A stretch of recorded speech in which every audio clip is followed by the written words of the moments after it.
Edmund Husserl. How do we return to the things themselves in experience? Edmund Husserl, born in 1859 in the Austrian Empire, began his career as a mathematician before shifting to philosophy, driven by a desire to place it on the firm footing of a rigorous science.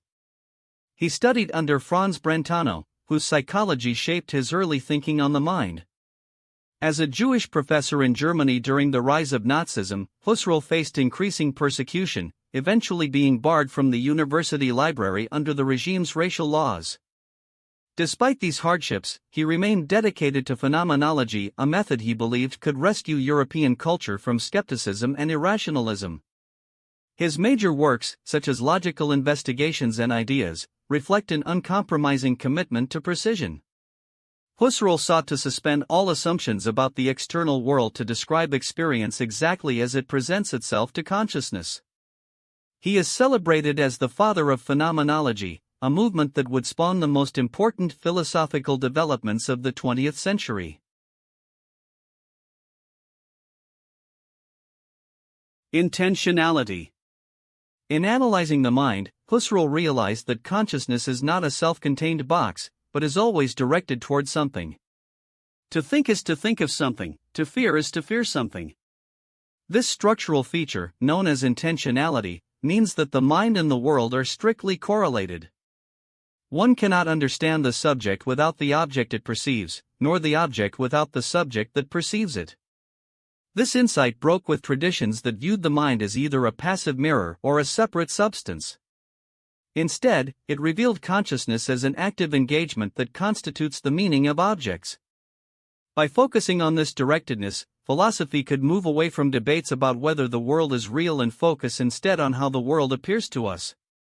It shifted the ground of inquiry to the structures of experience itself.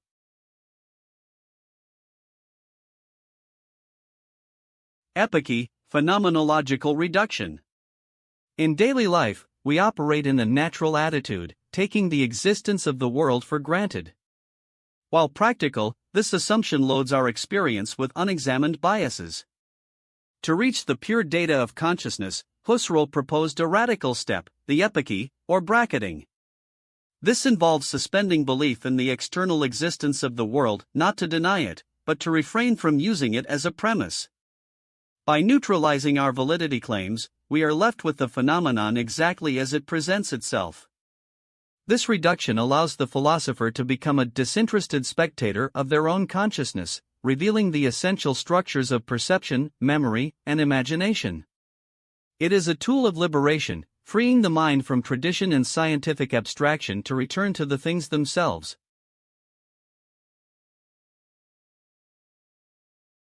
Life world, Lebenswelt.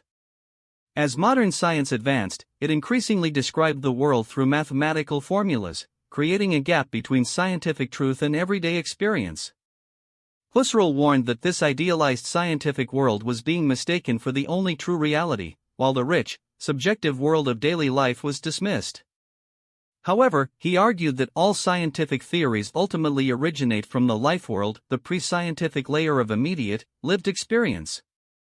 This world of perceived objects, culture, and practical engagement is the ground from which all theoretical knowledge grows. By recovering the dignity of this sphere, philosophy could heal the rift between objective science and subjective living. It serves as a reminder that before we are scientists, we are human beings living in a world of meaning, the forgotten foundation of all objective claims. Husserl's phenomenology provided the methodology for much of continental philosophy. His most famous student, Martin Heidegger, transformed Husserl's study of consciousness into an analysis of being. French existentialists like Sartre and Merleau-Ponty adapted his concepts of intentionality and the body to explore freedom and perception. His influence extends into sociology through Alfred Schutz and into cognitive science, where his analyses of time consciousness remain relevant. By demanding a return to the direct description of experience, Husserl permanently altered the landscape of Western philosophy, establishing a tradition that continues to challenge reductionism.